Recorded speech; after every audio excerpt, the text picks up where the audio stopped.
નમસ્કાર વાલા વિદ્યાર્થી મિત્રો, કેમ છો? મજામાં નહીં? આજે આપણે જોવાના છે દ્વિતીય સત્ર માટે વિકાસ મૂલ્યાંકનલક્ષી અસાઇનમેન્ટ, એમાં ધોરણ 8માં એમાં પણ આજે આપણે ખરા ખોટા પ્રશ્ન નંબર 1નો ઈ અને પ્રશ્ન નંબર 2નો અ જોવાના છીએ. તો વિડીયોને લાઇક, શેર અને સબસ્ક્રાઈબ કરવાનું ભૂલતા નહીં વિદ્યાર્થી મિત્રો, બરાબર? તો ચાલો આપણે અહીંયા શરૂઆત કરી લઈએ. હવે તો અહીં છે તમારે વિદ્યાર્થી મિત્રો, પહેલાં તો વિડીયોને લાઇક, શેર અને સબસ્ક્રાઈબ કરી લેજો વિદ્યાર્થી મિત્રો, બરાબર? તો અહીં ચાલો આપણે શરૂઆત કરીએ. હવે છે માનવ જાતિની જેમ રોબોટનો વિકાસ તબક્કાવાર થયો છે. તો એ જવાબ આવશે ખરું. 2 નંબર છે મ્યુટ, તમે બનાવેલ કોફી બિલકુલ સારી ન હતી. તો એ જવાબ આવશે ખોટું. પાઠ નંબર 12, મિરાન્ડા વાતમાં ગુસ્સે થઈ જાય તેઓ આદમી હતું. તો જવાબ આવશે ખોટું. મિરાન્ડા પાકીટની અંદર માંડ 100 રૂપિયા જ હતા. તો જવાબ આવશે સાચું. ત્યાર પછી અહીં પ્રકરણ એટલે કે પાઠ નંબર 14, અહીં છે મિરાન્ડા વાતમાં ગુસ્સે થઈ જાય, એ તો આપણે જોઈ લીધું. હવે પ્રકરણ નંબર એટલે કે પાઠ નંબર 14, તો અહીં બાબુ ગોદડું ઓઢીને વાંચે તો જ તેને યાદ રહેતું હતું. તો જવાબ આવશે સાચું. ત્યાર પછી એ 2 છે બાબુને તેની પાછળ આવતો કૂતરાથી ખૂબ જ કંટાળો આવતો હતો. તો અહીંયા જવાબ આવશે ખોટું, બરાબર વિદ્યાર્થી મિત્રો? ત્યાર પછી પ્રકરણ નંબર 15 છે. અહીંયા પાઠ નંબર 15માં પહેલું છે ગૌરવે 4 વર્ષનો અભ્યાસ પૂર્ણ કરીને પોતાનો બિઝનેસ શરૂ કર્યો હતો. તો વિદ્યાર્થી મિત્રો અહીંયા જવાબ આવશે ખોટું વિદ્યાર્થી મિત્રો, બરાબર? ત્યાર પછી ચાલો હવે આગળ આપણે જોઈએ. તો અહીં છે તમારે હેમંતભાઈ નાળિયેરની છાલ જેવા કડક અને કોપરા જેવા કૂણા પણ હતા. તો અહીંયા જવાબ આવશે સાચું વિદ્યાર્થી મિત્રો. ત્યાર પછી પાઠ નંબર 16, લેખકનું ઘર બહુ સગવડવાળું હતું. તો અહીંયા જવાબ આવશે ખોટું.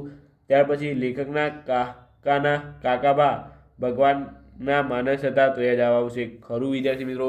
ત્યાર પછી પ્રકરણ નંબર 18, તો અહીં છે રાજા દશરથની માંગણી માતા કૈકવી માટે પ્રાણઘાતક સાબિત થઈ હતી. તો અહીંયા જવાબ આવશે ખોટું. 2 નંબર છે ધૃતરાષ્ટ્રે દુર્યોધનને દૂતમાં જીતેલી તમામ સંપત્તિ યુધિષ્ઠિરને પાછી સોંપી. તો અહીંયા જવાબ આવશે ખરું વિદ્યાર્થી મિત્રો. ત્યાર પછી આ પ્રકરણ નંબર 19 છે કે સાહિત્ય ક્યારેક કોઈને ગેરમાર્ગે ન દોરે. તો અહીંયા જવાબ આવશે સાચું. 2 નંબર છે વિકાસને ડૉક્ટર બાબુના સેમિનારમાં જવાની ખૂબ જ ઉતાવળ હોય છે. તો અહીંયા જવાબ આવશે ખોટું. હવે આપણે પ્રશ્ન નંબર 2નો અ જોઈ લઈએ વિદ્યાર્થી મિત્રો. તો અહીંયા છે નીચેના દરેક પ્રશ્ન માટે આપેલ વિકલ્પમાંથી સાચો વિકલ્પ શોધીને લખો વિદ્યાર્થી મિત્રો. કાવ્ય નંબર 13, બરાબર? આવી તમારે થોડી અહીંયા છે તો એ બધી જ આપણે જોઈ લેવાના છીએ. તો કાવ્ય નંબર 13, તો અહીં છે કવિ સાવ અમસ્તુ કશા કારણ વગર શું રમવાનું કહે છે. તો અહીંયા જવાબ આવશે નિષ્ફળ. 2 નંબર કવિ હોડી જેવી કાગળ રમત કેવી રીતે રમવાનું કહે છે. તો એ જવાબ આવશે બાળ સહજ રીતે. ત્યાર પછી અહીં છે 3 નંબર બાંધાને બાંધ ન આવે તે રીતે કવિ કઈ રમત રમવાનું કહે છે.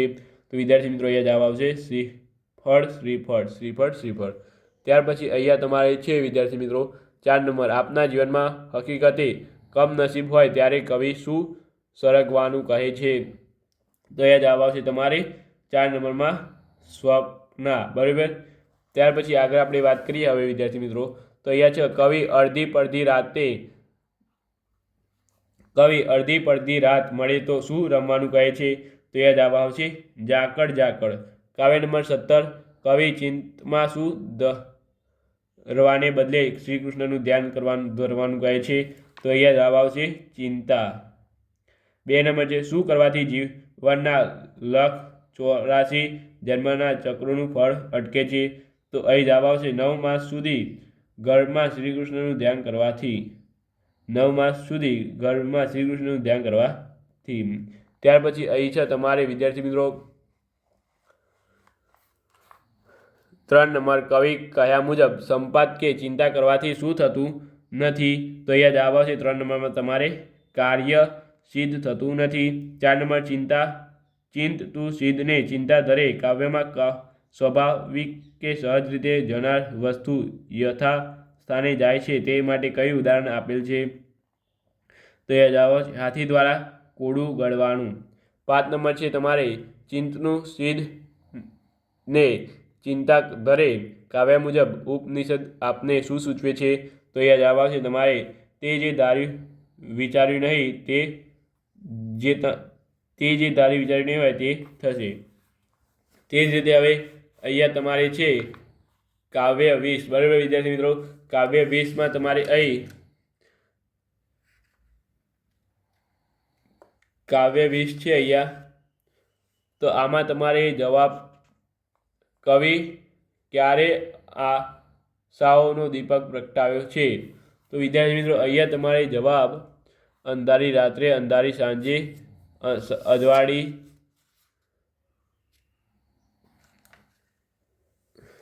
અંધારી રાત્રે કે અંધારી સાંજે. તો અહીં વિદ્યાર્થી મિત્રો તમારે જવાબ આવશે અંધારી સાંજે. હા વિદ્યાર્થી મિત્રો જવાબ આવશે બી. બરાબર, જોઈ લઈએ આપણે, ચેક કરી લઈએ તો પણ કંઈ ભૂલ ચૂક હોય તો આપણને ખબર પડી જશે. હા, તો અંધારી સાંજે જ અહીંયા જવાબ આવશે.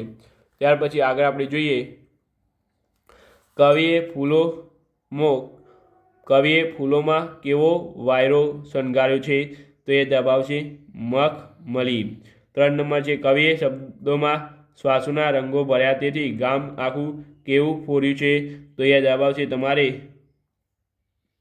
ફાગણ મહિના જેવું. 4 નંબર જીવનરૂપી દરિયામાં ક્યારે વરસાદ વરસે છે? તો એ જવાબ આવશે તમારે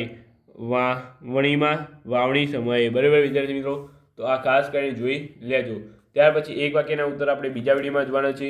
આ વિડીયો સારો લાગ્યો હોય તો લાઇક, શેર અને સબસ્ક્રાઈબ કરવાનું ભૂલતા નહીં.